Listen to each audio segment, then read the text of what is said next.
자, 오늘 말씀은요, 욥기 1장 20절부터 22절입니다.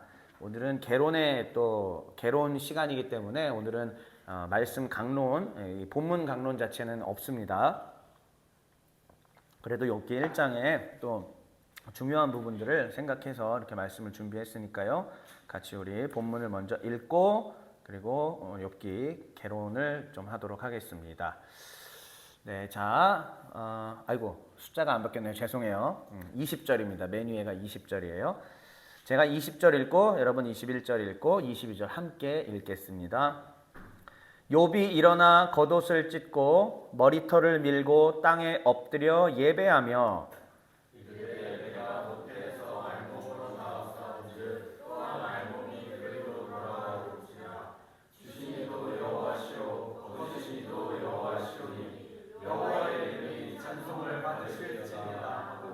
함께 읽겠습니다. 이 모든 일에 욥이 범죄하지 아니하고 하나님을 향하여 원망하지 아니하니라. 아멘.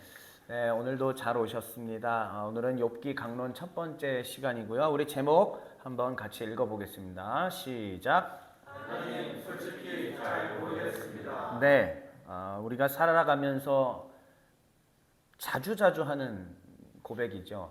나이를 한 살 한 살 더 먹으면서 더 많이 하는 고백입니다. 목사인 저는 목사가 된 이후로 훨씬 더 많이 하는 고백이 되었습니다.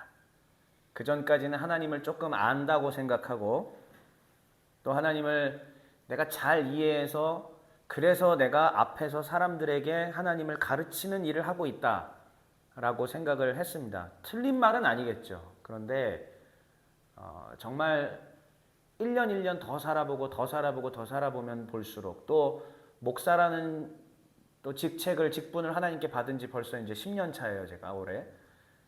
근데 이렇게 목사의 직분을 받아서 10년 동안 해 나가면서 느끼는 점은 뭐냐면 잘 모르겠습니다. 이거예요. 다 알면 너무 좋겠는데 잘 모르겠습니다. 자, 이러한 상황 속에서 하나님은 매일 성경을 통해서 저희에게 이제 드디어 욥기 차례를 주셨습니다. 이제 우리는 욥기 묵상이 시작이 됐고요. 여러분들은 앞으로 평일에 욥기 묵상을 쭉 하시게 되겠습니다. 아마 하다가 재미없고 질려서 또 며칠 띵 까먹고 하겠죠. 그렇지만 우리에게는 목요일이 있습니다. 또 여성 모둠은 금요일이 있습니다. 예. 그래서 억지로라도 일주일에 한 번은 할 수 있도록 우리 억지 묵상이 안전장치로 있기 때문에 아마 하시게 되겠죠. 여러분 욥기 읽어보셨습니까? 저는 처음에 회심한 이후로부터 욥기를 그렇게 많이는 못 봤더라고요. 생각을 해보니까 욥기는 저에게도 아무리 제가 변화받고 정말 뜨거운 가운데 성경을 그렇게 막 많이 읽고 기도하고 했었지만은 사실 욥기는 저조차도 좀 피해갔던, 제일 많이 피해간 게 뭔가라고 제가 스스로 봤더니 이사야, 예레미야, 욥기 이런 거 피해갔더라고요. 그 밖에 이제 다른 은혜로운 책들, 로마서, 에베소서, 빌립보서, 갈라디아서 이런 거는 그냥 막 이렇게 종이가 막 너덜너덜해질 정도로 보지만 이사야, 예레미야, 욥기 이런 거 많이 건너뛰었더라고요, 제가. 예, 부끄럽지만. 욥기는 저에게도 어려운 대상입니다. 특별히 왜 그러냐면은 우리 한글 성경으로 볼 땐 잘 느껴지지 않겠지만은 원래 히브리 문학으로 볼 때는 욥기는 운문이에요. 시예요, 시. 시는 아시다시피 함축적 언어를 사용하고 시는 쭉 풀어서 설명하는 게 아니라 무언가를 돌려서 설명합니다. 그렇기 때문에 참 어려운 부분들이 있었습니다. 저는 오늘 그래서 이제 앞으로 우리가 2달 가까이 욥기 묵상을 해야 될 텐데 항상 강론의 첫 시간은 개론 이야기들을 제가 해드리죠.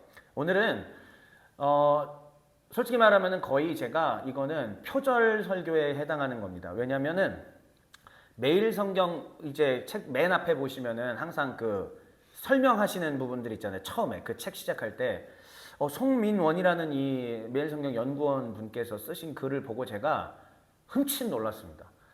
제 또 논문 지도 선생님은 또 예레미야를 쓰셨고 뭐 등등 하셨지만은 솔직하게 이분이 정리한 내용이 이거예요 지금. 네, 제가 보고 너무 깜짝 놀랐고 이 부분은 제가 정리를 해서 우리 성도님들께 좀 잘 씹어 먹을 수 있도록 나눠 드리는 것이 마땅하겠다. 너무나 잘된 글이고 욥기에 대해서 이해하는데 정말 귀한 내용들이 많이 담겨 있다는 것을 제가 확인했습니다. 그래서 오늘 내용은 이 송민원 연구원님께서의 매일 성경 앞부분에 하신 내용을 기초로 제가 좀 요약하고 또 나름대로 확장하고 해서 여러분들에게 드리는 말씀이 될 것입니다. 그래서 이것은 앞으로도 여러분들의 욥기 묵상, 이제 앞으로 2달, 1달 반가량의 욥기 묵상에 있어서 가이드가 될 것입니다. 그래서 오늘 저는 이런 순서로 강론을 진행할게요. 지혜 문학이란 과연 무엇인가 간단하게 설명을 하고요. 그 다음에 늘 하듯이 욥기가 어떻게 생겼는지 욥기 구조를 보겠습니다. 욥기 구조는 주보에도 올려놨으니까 다음에 또 확인하시면 되겠고요. 그 다음에 마지막으로 욥기의 역할을 살피고 오늘 강론을 마무리 짓도록 하겠습니다. 그렇다면 첫 번째로 지혜 문학부터 한번 같이 나눠볼게요. 여러분, 구약 성경에는 지혜의 문학이라는 것이 있습니다. 지혜 문학은 특별히 하나님의 지혜 또 그냥 우리가 흔히 알고 있는 그런 좀 지혜에 관련된 말들을 담아놓고 하는 책들을 이야기를 합니다. 2번을 좀 먼저 보자면은 구약 성경에서 지혜 문학은 이런 것들이 있어요. 한번 같이 읽어볼까요? 시작. 욥기, 잠언, 전도서, 아가. 네, 이런 내용들은 우리가 뭔가 우리의 삶 가운데에 교훈을 주고 깨달음을 주고 하나님에 대해 그리고 인생에 대해서 무언가 힌트들을 줍니다. 우리는 지식을 얻는 것이 아니라 그 가운데에 하나님이 어떠한 분이신지 그리고 우리는 인생을 어떻게 살아내야 되는지에 대한 지혜로움이 무언가를 얻어낼 수가 있습니다. 이 책들을 보면서 말입니다. 자, 그러면 성경에 말하고 있는 지혜란 무엇인가? 1번 내용이에요. 호크마라고 합니다. 자, 호크마라는 얘기를 그냥 사전적 정의만, 단어의 사전적 정의만 얘기하면은요, 한번 같이 읽어볼게요. 시작.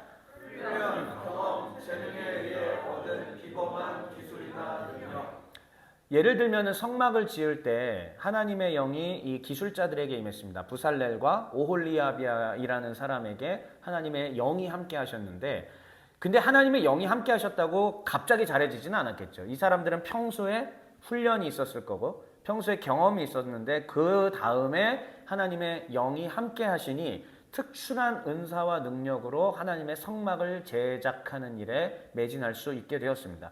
이러한 것들을 우리는 호크마, 지혜라고 이야기를 합니다. 그런데 이 지혜 문학은 단순히 이러한 사전적 정의에 따라서만 의미하는 것은 아니라 인생의 전반적인 부분에 대해서 무엇이 과연 지혜로운 것인가 우리에게 가르쳐 주는 것입니다. 자, 그렇다면 굉장히 복잡한 내용들이 많기는 한데요. 다 정리하고 가지치고 살을 발라서 여러분들한테만 딱 말씀을 드리면은 구약 성경의 지혜 문학의 특징은 바로 이런 것들입니다. 욥기, 잠언, 전도서, 아가서가 가지고 있는 특징. 자, 어디로부터의 신학이요? 네, 다시 한번 읽어주시죠. 어디로부터요? 아래로부터의 신학입니다. 여러분 한번 생각을 해보십시오. 우리가 기독교 교리를 배울 때도 제일 먼저 배우는 것은 계시론이에요. 계시. 밝혀주셔야 된다는 뜻이죠. 우리가 하나님을 이해하고 우리가 하나님을 배워가는 데 있어서 가장 중요한, 가장 첫 번째 알아야 되는 건 뭐냐? 계시. 다시 말하면 하나님 자신께서 밝혀주시지 않으면 우리는 하나님을 알 길이 없다라는 뜻입니다. 자, 그렇게 해서 우리는 기독교를 배워가요. 기독교를 정리해 나가기 시작을 합니다. 기독교인이 되어서. 그런데 그렇게 하다 보면은 성경을 대하고 하나님을 대하는 우리의 모든 관점은 어디로부터? 위로부터 하나님이 아래로 내려주셔야만 한다라는 생각으로 우리가 사로잡히게 됩니다. 그렇다면 인생이 재미가 없어요. 그렇다면 지금 내게 일어나고 있는 내 실직 상황, 내 건강을 잃은 상황, 그리고 우리 가정 가운데 일어난 일들, 그리고 지금 내 삶의 흔적들 속에 남아있는 그 아픔들 설명이 안 됩니다. 단지 위로부터 하나님께서 위에서 아래로만 하나님이 우리한테 라고만 하면은 생각해 보세요. 내가 울고 싶을 때, 내가 아픔이 있을 때, 고난이 있을 때 어디다가 항변할 수 있어요? 다행스럽게도 구약 성경 안에는 아래로부터 하나님께로 울부짖으며 하늘의 문을 향하여 주먹을 뻗고 똑똑똑 두들기며 문 좀 열어주십시오. 제발 대답 좀 해주세요. 하나님 도대체 이런 일이 왜 있어야 됩니까? 라고 하는 책들이 우리 가운데 주어져 있다라는 겁니다. 그게 바로 지혜문학이에요. 그래서 지혜문학의 특징은 뭐냐? 자, 아래로부터 신학으로서 제 아래를 제가 한번 읽어볼게요. 보통 성경은 하나님, 즉 위로부터 아래에 있는 인간에게 내려주시는 메시지로 인식을 합니다. 중세시대 때까지의 우리의 하나님에 대한 인식이 바로 이런 것들이었다면 종교개혁 시대에 의해서, 지금 우린 개신교회잖아요. 종교개혁 시대 때부터 우리에게 무엇이 펼쳐지기 시작했냐면 바로 아래로부터 하나님께로 요청드리고 외치는 것들이 허용이 되기 시작했습니다. 그 문을 열었던 것은 바로 문예 부흥운동이라고 불리우는 르네상스이기도 했죠. 르네상스가 트리거가 되어서, 우리가 지난주가 바로 종교개혁 주일이었기 때문에 연장선에서 말씀드리는 거예요. 르네상스가 트리거, 즉 자극제가 되어서 종교개혁이 일어나게 되었고, 종교개혁은 철저히 인간에 대한 관심으로 인간 중심에서 하나님을 어떻게 이해할 것인가에 대한 관점의 전환이 일어나게 되었습니다. 그럼에도 불구하고 여전히 위로부터 하나님이 내려주시는, 그리고 하나님을 알아가고자 하는 것들은 변함이 없습니다. 하지만 너무나 인간에게 허용되지 않았던 그 영역들은 어떻게 해요? 하나님께서 드디어 종교개혁을 통해서 문을 열어주셨다. 성경도 마찬가지라는 겁니다. 하나님이 창조하시고 하나님께서 구속하시고 등등 많은 내용들이 있지만, 하나님 내 이야기 좀 들어주십시오. 도대체 왜 이런 일이 일어나야 합니까? 라는 이러한 아래로부터의 신학들이 그래도 다행스럽게도 들어있다. 이것이 바로 지혜문학이라고 할 수 있습니다. 그래서 지혜문학에는 역사성이 조금 떨어져요. 무슨 말이냐? 우리는 성경을 인식할 때 여러분 구속사라는 말을 들어보셨을 겁니다. 태초에 하나님이 천지를 창조하시고 아담이 범죄해서 하나님과의 언약이 깨지고, 그러나 하나님의 은총으로 말미암아 하나님께서 이 언약의 파기를 좀 유보시켜 주시고 견뎌 주시되, 언제? 당신의 아들 메시아 그리스도를 보내실 때까지, 메시아께서 십자가에서 희생의 제사를 드릴 때까지. 이게 다 구속사에 대한 내용인데 우리는 기독교를 다 이렇게 인식하고 있어요. 틀리지 않습니다. 맞는 이야기입니다. 근데 그렇게 하다 보면은 늘 이 부분 안에서 역사 전체에서 이 부분, 역사 전체에서 하나님의 구속의 역사는 무엇인가, 이런 것들을 생각하게 되는데, 지혜 문학은 상대적으로 그런 관심이 별로 없어요. 그냥 단순해요. 하나님 나 이해가 안 돼요. 하나님 지금 나 이해가 잘 안 됩니다. 내 인생 문제 좀 풀어주세요. 그게 어느 시대냐도 큰 관심이 없습니다. 그게 어떤 구속사의 상황에서 어떤 부분이냐, 이것도 크게 중요하지 않습니다. 그래서 하나님을 찾는 인간의 절규, 하나님 당신은 어디 있습니까? 그래서 이 지혜문학에 있어서의 하나님에 대한 인식은 구속주로서의 하나님 구원자는 이거보다는 그냥 하늘과 땅을 지으신 천지의 만물의 주관자이신 하나님, 나는 도대체 왜 이래야 합니까? 라고 창조주 하나님께 항변하는 이런 모습으로 많이 그려져 있습니다. 그러니까 이 말을 막 앞에서 지금 많이 드리는 이유는 뭘까요? 욥기, 잠언, 전도서, 아가서 이런 것들을 읽는 동안 거기서 너무 원죄라든지 예수님의 십자가라든지 이런 거를 너무 기대하지 않아도 된다는 얘기예요. 이해하십니까, 성도 여러분들? 네. 그거 말고도 충분히 우리에게 그리스도에 대해서 가르쳐주는 것은 많이 있습니다. 하지만 이 부분은 그냥 세상과 나는 간 곳 없고 지금 억울함으로 가득 차 있는 나 한 사람, 그리고 창조주 하나님 대면하는 겁니다. 이런 책을 남겨주셔서 얼마나 감사한지 모르겠습니다. 자, 그렇다면은 욥기는 이러한 지혜 문학 가운데 들어있는 것이 욥기이고, 그러면 이 욥기는 어떤 식으로 구조가 되어 있는지 한번 앞에 화면을 보시면서 같이 살펴보겠습니다. 자, 욥기는 크게 위아래 산문이 있습니다. 그리고 나머지 가운데 들어있는 내용들은 다 장르가 뭐라고요? 무슨 문? 운문, 시죠, 시. 이렇게 되어 있습니다. 자, 그런데 여러분들이 지금 여기서 보시다시피 반복되는 표현들이 있습니다. 규범적 지혜라는 표현이 있고, 또 뭐죠? 반성적 지혜. 이 두 가지에 대립되는 개념이 욥기 전체에서 다 흘러가고 있습니다. 궁금하죠? 자, 그런데 보면은 1, 2장에서는 이 규범적 지혜 해놓고 괄호 열고 누구요? 네, 사탄이 지금 말하고 있는 것들이 규범적 지혜의 입장에서 말을 하고 있다는 얘기고요. 자, 벌써 알쏭달쏭해요. 다 얘기를 할 겁니다. 그 다음에 근데 욥은 뭘로써 대응하고 있다? 네, 반성적 지혜로. 자, 그러면은 사탄 말고 우리가 정말 잘 알고 있는 친구들과의 대화 있죠. 아, 뭐 너무 잘 알고 있지 않습니까? 자, 친구들이 말하고 있는 것은 또 뭘 대변하고 있다? 무슨 지혜? 규범적 지혜를 대변하고 있는 것이고, 근데 거기에 대한 욥의 반론은 반성적 지혜를 말하고 있는 겁니다. 그래서 1, 2, 3차 논쟁 뭐 이런 것들이 있어요. 욥기를 한 번은 그래도 보신 적이 있을 테니까 대충 아시겠죠? 네. 자, 그 다음에 또 운문이 펼쳐집니다. 새로운 사람 한 명이, 젊은이 한 명이 등장했죠. 그의 이름은 엘리후였습니다. 근데 이 엘리후가 규범적 지혜와 반성적 지혜를 어떻게 해요? 혼합을 하게 됩니다. 그리고 38장 그 유명한 장면, 갑자기 누가 등장해요? 여호와 하나님께서 딱 하고 나타나셔서 하는 말, 내가 천지 만물을 지을 때 네가 어디 있었느냐? 내가 바다의 기초를 만들 때 너는 어디 있었느냐? 아, 솔직히 이건 반칙 아니에요? 너무 갑자기 그냥 하나님이 딱 나타나시더니 그냥 갑자기 뭐 우리가 할 말이 어디 있어? 그러면 하지만 그 하나님이 등장하시기 전까지 우리에게 이 지혜 문학은 뭘 보여주고 있다? 사실상 사탄과 욥, 친구들과 욥, 아니요, 규범적 지혜와 반성적 지혜가 서로 이 두 사상이 서로 부딪히고 있는 과정들을 우리에게 보여주고 있다라는 말씀입니다. 그리고 나서 욥의 마지막 말과 더불어 하나님의 판결과 의 결말. 훗날은 뭐 다 아시다시피 더 큰 축복으로 하나님께서 욥에게 주셨죠.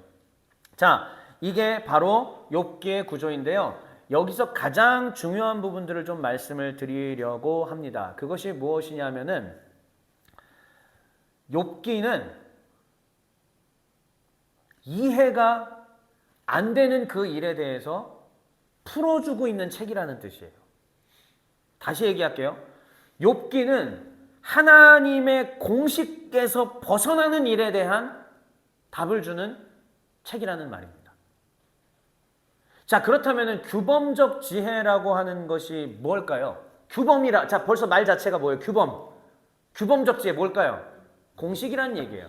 무슨 얘기냐? 하나님, 당신은 이러한 분이십니다. 그리고 하나님, 당신은 이렇게 하라고 모세 율법에 얘기하셨습니다. 그러므로 하나님, 내가 이렇게 했기 때문에 어떻게 해? 이렇게 하셔야 합니다. 네, 이거 내용이에요. 자, 그렇다면 하나님의 율법의 말씀에 따르자면 여러분 어때요? 의로운 자에게는 어떻게 하셔야 돼요? 하나님이? 복 주셔야 돼요. 악인에게는요? 갚으셔야 돼요. 맞죠? 자, 그런데 욥기를 비롯해서 이러한 책들은 우리에게 뭘 보여주고 있죠? 나 의로운데? 크게 잘못한 게 없는데? 왜 내게 갑자기 이런 일이 벌어져야 되지? 여러분, 욥기를 보시면서 오해하시지 말아야 될 중요한 부분이 있습니다. 욥은 잘못한 게 없어요. 욥 잘못한 거 없어요. 자꾸 친구들이, 자, 여기서 친구들이 욥을 어떤 걸로 몰아가고 있죠? 네가 뭔가 잘못한 게 있겠지. 네가 뭔가 11조 삥땅 친 게 있겠지.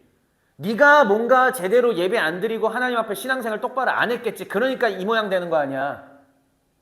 우리는 교회 내에서 이러한 얘기들을 너무나 많이 들었고 또 나도 모르게 그런 말을 하고 있고 그런 판단을 하고 있을지 모릅니다. 근데 욥기를 통해서 욥이란 인물을 통해서 하나님은 뭘 지금 가르쳐주고 계시느냐? 아니요.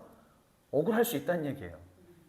욥기는 우리에게 그걸 가르쳐줍니다. 욥은 율법으로 보나 뭘로 보나 잘못한 게 없는 사람입니다. 단지 하나님에 대한 이해가 조금 좁았을 뿐입니다. 아마 이 시대에 살았던 일반적인 사람들하고는 욥도 똑같았을 거예요. 하나님에 대한 이해가 여기에 딱 요 틀 안에 갇혀져 있는데 지금 욥과 친구들은 이 욥기를 통해서 어떻게 되는 거예요? 이 자신의 하나님에 대한 이해의 사고의 틀이 뿌드득 하면서 팍 깨지는 겁니다. 확장되는 그러한 것들을 보여줘요. 그러나 하나님의 율법에 비추어 봤을 때 욥은 잘못한 게 없는 사람입니다. 그러니까 욥기의 정말 중요한 주제가 무엇이냐면은 무죄한 자가 왜 고난을 받아야 합니까? 이거예요. 따라해 볼게요. 무죄한 자의 고난. 한 번만 다시 따라해 볼게요. 무죄한 자의 고난. 규범적 지혜라고 하는 건 뭐냐면 당신이 지금 고난이 찾아왔다? 이건 공식으로 대입하는 거예요. 규범으로 봤을 때 당신은 지금 이러이러 했기 때문에 이 지금 대가를 치르고 있는 것이요. 이게 규범적 지혜입니다. 반성적 지혜는 그럼 뭘까요? 지금 딱 대립되는 걸로 봤을 때 반성적 지혜는 뭘까요? 공식대로 되는 게 아니다. 욥은 항변하는 겁니다. 아닌데, 나 잘했는데, 나 모세율법 다 지켰는데, 나 하나님 뜻대로 했고, 나 어려운 사람 다 도와줬고, 다른 사람들이 굶고 있을 때 내 곳간 열어줬고, 하나님 앞에 늘 예배드렸고, 자식들이 잘 되기 위해서 자식들의 이름으로 하나님 앞에 제단도 쌓고, 나 우리로 표현하자면 자식들 이름으로 헌금도 드렸고 다 했다 이거예요. 맞습니다. 의로운 자였습니다. 근데 의로운 자에게 갑자기 이상한 일이 벌어졌다. 이 사고의 틀, 그러면서 이 친구들과의 대화를 통해서 그의 사고가 확 확장되는데, 자, 그렇다면 우리도 하나님이 우리에게 뭘 요구하실까요? 자, 여러분 살면서 다 천국 같지는 않죠. 여러 가지 어려움들 있죠. 고민되는 거, 풀리지 않는 것들이 있죠. 그 가운데 딱 욥기를 읽고 지금 이 2달 동안의 욥기를 묵상하다 보면은 이제 하나님이 뭘 의도하시냐면은 나에 대한 이해의 틀을 깨거라, 넓히거라, 갇혀있지 말거라, 이 얘기를 하시는 거예요. 하나님이 지금. 여러분들이 1달 반 동안 2달 가까이 욥기를 묵상하다 보면 그게 깨지는 은혜가 있을 겁니다. 그러나 그냥 보면 안 깨져요. 근데 제가 그래서 이 송민현 연구원님께 너무 감사드리는 게 이걸 너무 잘 정리해 주셔서, 야, 이제 요거 우리 종회교회 성도들한테 얘기하면 다들 그냥 이런 기쁨 가운데 제가 이걸 정리를 했습니다, 여러분. 그래서 우리는 이제 이 묵상하면서 이 구도들을 배워나가게 될 겁니다. 도대체 뭐가 규범적 지혜고 어떤 게 반성적 지혜인가 깨닫게 됩니다. 자, 그러면 이제 마지막 이야기예요. 욥기의 역할입니다. 세상에는 이해 안 되는 것들이 천지입니다. 이해 안 되는 세상 만사. 불과 얼마 전에는 이태원 참사 1주기가 있었고요. 그리고 아직까지도 세월호 참사에 대해서 잊지 않는 분들이 있습니다. 또한 더 거슬러 올라가자 보면은 뭐 대구 지하철 참사, 그다음에 성수대교 붕괴, 또 삼풍백화점, 그다음에 또 그 전에 서해 페리오 사건, 그건 아마 모를 거예요. 되게 호랑이 담배 피던 시절 이야기여가지고 모르실 텐데, 서해 페리오 또 세월호 같은 비슷한 사건이었어요. 서해 페리오 침몰 사건도 있었고, 뭐 그밖에 뭐 더 옛날로 가자면은 칼기 폭파도 있었고, 여러 가지 많은 이해 안 되는 일들이 있었습니다. 여러분, 세월호도 그렇고 이태원 1주기 참사를 보면서 한국 개신교회에는 많은 이 사고의 전환들이 좀 있었습니다. 이러한 것들을 어떻게 바라볼 것이냐, 그리고 이러한 일들이 있었을 때에 우리 교회는 어떻게 그 사람들을 대해야 할 것인가에 대한 많은 이야기들과 담론들이 있었는데, 안타깝게도 참 아픈 역사들이 많이 있었습니다. 그리고 불과 1년 전에 있었던 이 이태원에 대해서도 물론 여러분 맞습니다. 그래요. 할로윈 하러 간 거예요. 그런데 거기서 죽은 분들이 전부 할로윈 그것만으로 인해서 돌아가신 것은 아닙니다. 귀신 분장하고 귀신의 뭐 문명 뭐 이런 거 그렇게 얘기할 수는 있지만은, 중요한 것은 저는 이번에 1주기 때 있는 이 다큐멘터리 영상을 보면서 한 어머니의 이 눈물의 절규의 인터뷰를 보게 되었는데요. 울면서 정말 말을 못 이어가시더라고요. 하나님이 이러실 수는 없잖아요. 하나님이 이러실 수는 없잖아요. 저는 이제 교회를 안 다니고 있습니다. 그러세요.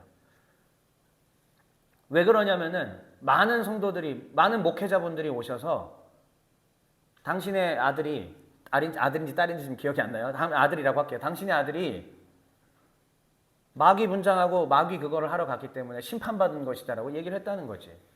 여러분, 이게 도대체 뭡니까? 세상 만사가 다 이해가 될 수가 없습니다. 그러니까 실제로 마귀 그거에 사로잡혀서 한 건지 그것도 일단 우리가 알 길이 없고요. 그리고 무엇보다도 지금 이분은 자녀를 잃은, 우리 교회 가족이 지금 자녀를 잃은 세상에서 가장 큰 아픔을 겪어서 가슴이 너덜너덜해진 상태인데 와서 다 그렇게 했다는 겁니다. 부교역자분 한 분을 붙들고 제발 한 번만 그냥 이 분향소에 한 번만 와달라고 얘기했는데 아무도 오지 않았답니다. 교회에 아마 정책이었겠죠. 왜 그런 정책이 나왔는지 저야 뭐 알 길이 없고 제가 감히 그 교회의 결정에 대해서 뭐라고 얘기할 수는 없지만은 어쨌든 이 다큐멘터리의 그 눈물의 절규를 보면서 깨닫게 된 것입니다. 아, 이해 안 된다.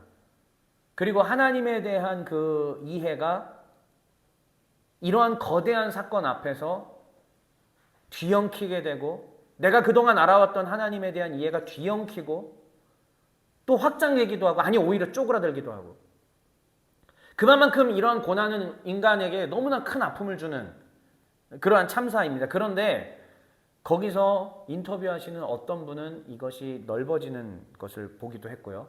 또 어떤 분은 아직까지 그 아픔 속에서 하나님이 이해가 안 된다고 막 그냥 정말 악에 받쳐서 얘기하시는 것도 보게 되었습니다. 자, 이제 넘어갈게요. 두 번째입니다.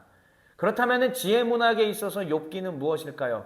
세월호 참사나 이태원 참사와 같은 이 아픔의 상황이 욥이라는 그 한 개인에게 똑같이 일어나게 된 겁니다. 한순간에 다 잃었습니다. 한순간에 자녀를 다 잃고 한순간에 전 재산을 다 잃어버렸습니다. 그리고 자기 자신의 몸에 병까지 들게 돼서 기왓장으로 몸을 긁어야 하는 무엇보다도 제가 제일 잘 이해하죠. 여러분 이런 걸로 긁어본 적 없죠? 저는 그래서 사람들이 저를 이제 욥이라고 불렀지 않습니까? 늘 그렇게 살아와서. 그런데 이거는 규범적 지혜와 반성적 지혜의 대립이라고 제가 말씀드렸죠. 그 구도 속에서 이해해야 된다고. 잠언은 뭘까요? 잠언은 짤막짤막한 하나의 문장들이고 이렇게 하면 복받고 이렇게 하면 저주받고 그런 얘기예요. 잠언도 특별히 1장부터 9장은 지혜에 관련된 우화 이야기고 또 그 다음에 또 펼쳐지는데요. 자, 잠언의 규범적 지혜. 잠언은 쉽게 얘기하면 하나님에 대한 일반적 이해예요. 일반적인 하나님에 대한 이해고 모세오경도 마찬가지겠죠. 일반적인 하나님에 대한 이해인데 욥기라는 책을 하나님이 우리에게 주심으로 말미암아 그 일반적인 하나님에 대한 이해에서 벗어나는 이 일에 대한 어떻게 이걸 받아들여야 됩니까? 라는 그 울부짖음 가운데 주시는 답이 바로 욥기에 있는 거예요. 자, 그러니까 만약에 지금 이태원 참사나 세월호 참사 같은 일을 겪은 성도가 우리 교회 가운데 있어요. 그분에게 잠언의 규범적 지혜로 다가간다면 무슨 일이 벌어질 것 같으세요? 대형 참사가 일어납니다. 그러니까는 성경을 이해할 때도 하나님에 대한 이해를 우리가 넓혀야 되는 이유는 뭐냐면 성경 66권은 일관된 관점, 그러니까 그리스도의 구원이라는 관점은 전혀 변하지 않는 가장 위대한 진리지만 인생에게 적용하는 데 있어서는 이 다양한 스텝들을 두셨다라는 얘기예요. 성경 안에 그런 게 발견이 되는 거예요.